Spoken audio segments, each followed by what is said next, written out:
سورہ فاتحہ کے بجائے بھول سے کوئی اور سورت شروع کر دی تو اب اس کا کیا حکم ہے؟ چنانچہ اگر شروع میں سورہ فاتحہ پڑھنا بھول گیا، کوئی اور سورت اس کی جگہ شروع میں سورہ فاتحہ کی جگہ شروع کر دی، پھر یاد آیا تو اب اس سے چاہیے،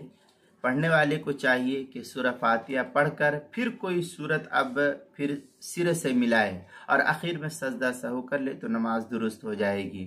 چنانچہ تحتاوی کے اندر ہے وَقَضَى إِذَا قَرَأَ السُّورَةَ وَسَهَى عَنِ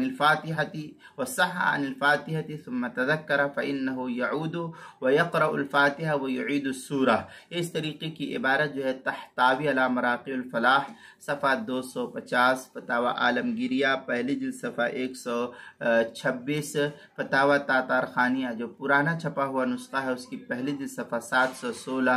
اور فتاوی تاتار خانیہ جو زکریہ بک ڈپو دیوبند کا ہندی نسخہ ہے اس کی دوسری جلد صفحہ 391، مسئلہ نمبر 2758، البحر الرائق اس کی دوسری جلد صفحہ 94، کتاب المسائل پہلی جلد صفحہ 329 پر اس کو نقل کیا گیا ہے۔